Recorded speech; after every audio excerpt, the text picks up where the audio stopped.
Robin Sharma's business fable, The Leader Who Had No Title, has at its core the following message. Growing and developing the leadership talent of every single person throughout the organization faster than their competition is the only way for companies to avoid getting eaten alive. Companies need to strengthen the capacities of employees at every level to lead in everything they do. It's quite a challenge. But in his book, Sharma provides easy to understand and apply models based on the characteristics we need to nurture. Join us for the next 10 minutes to find out what they are and how we can gain real success in business and life. Let's get started. The only way any organization can succeed in the current economic climate is by effective leadership, by everyone. Everyone needs to inspire their teammates. Everyone needs to take responsibility for results. Everyone needs to lead. Sharma advises each one of us to assume personal responsibility by becoming the CEO of our own roles. Leadership has nothing to do with what we get or where we sit. Leadership is a lot more about how brilliantly we work and how masterfully we behave. So, how do you become a leader without title? We need innovation. Sharma claims that to be a leader without title, we need to constantly ask, what can I improve today?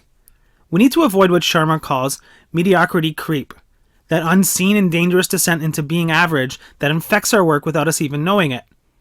We need to stop doing the same.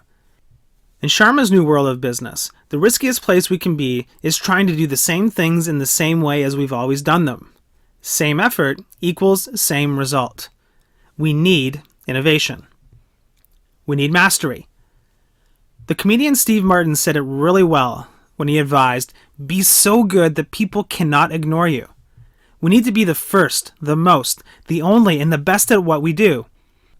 In Sharma's view, the starting point of a move to mastery is to raise our self-expectations. We need to go the extra mile.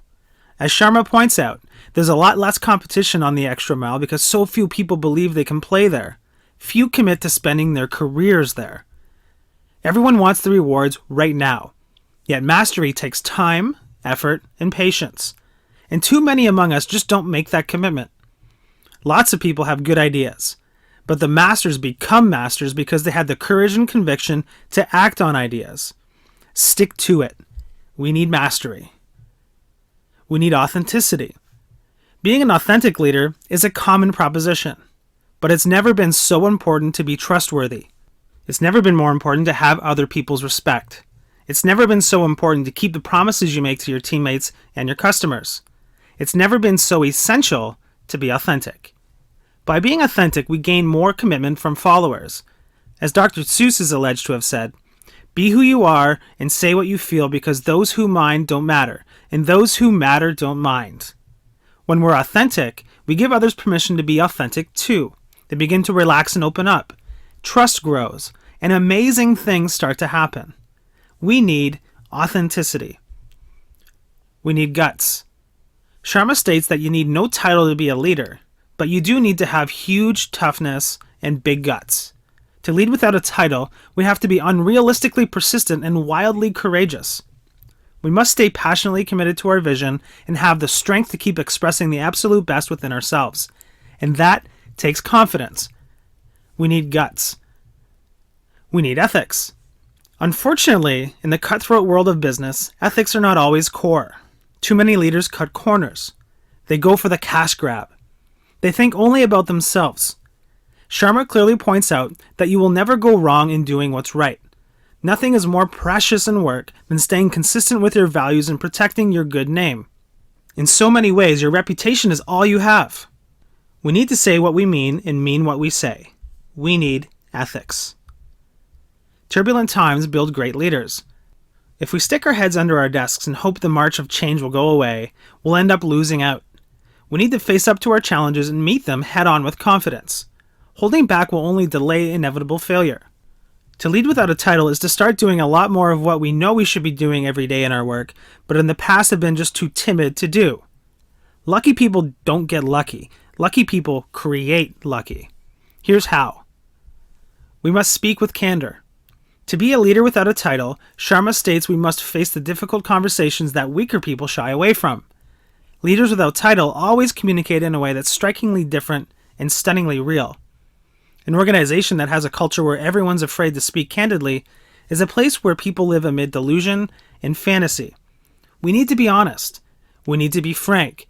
We need to be sincere. We need to speak with candor. We must prioritize. It's not hard to get distracted from our mission, vision, values, and goals. But leaders without a title stick to their knitting. They stay centered upon only what's truly most important. They focus to the point of obsession.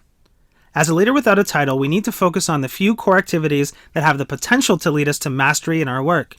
We need to prioritize and stick to the priorities. Adversity breeds opportunity. Every setback carries with it an even greater opportunity.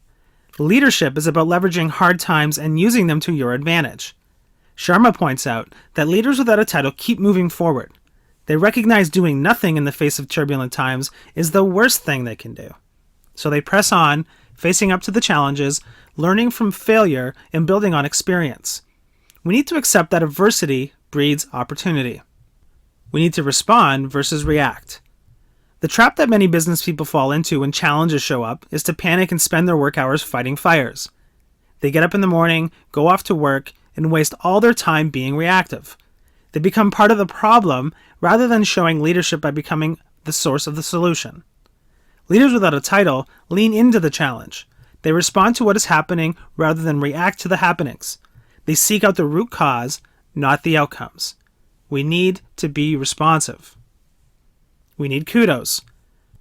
Sharma believes being a leader without a title involves using kudos to be inspirational in a world that all too often celebrates the worst of things. Sharma also points out that our people need to be appreciated by giving them kudos for even the smallest things that they do in the face of adverse and stressful times. We need to embrace kudos. The deeper your relationships, the stronger your leadership. Sharma points out the main business of business is to connect with and add value to people. We must treat people exceptionally well if we're serious about reaching our highest potential in business.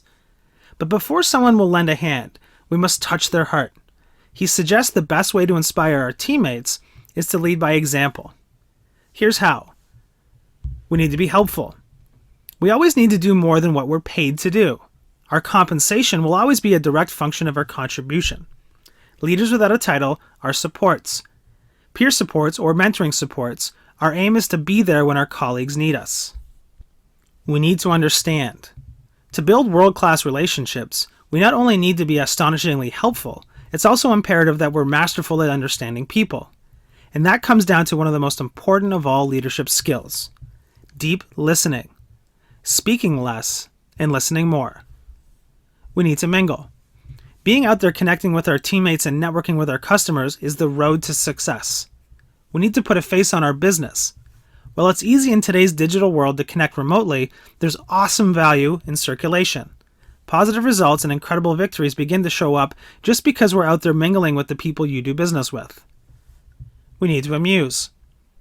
Most of us think that work needs to be serious.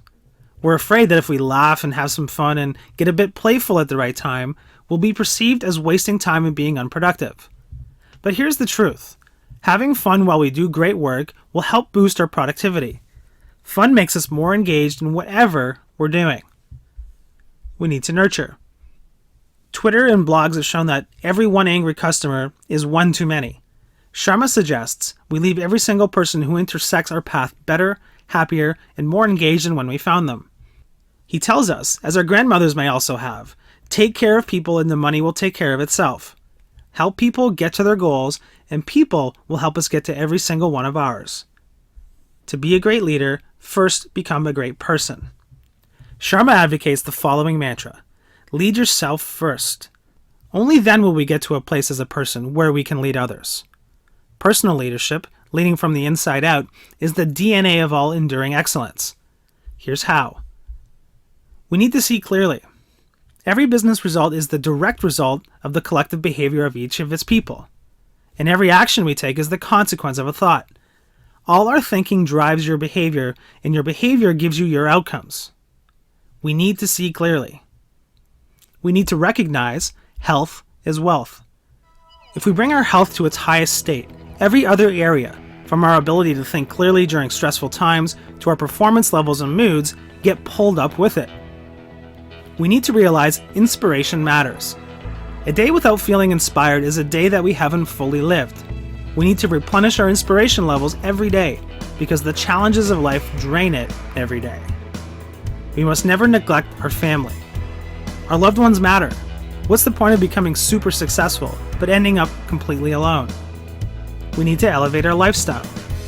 Lifestyle isn't something that we speak about very often, but it's so important to a life well led. Do something every day to improve your lifestyle. So there you have it, Robin Sharma's fable for growing and developing the leadership talent of every single person throughout your organization.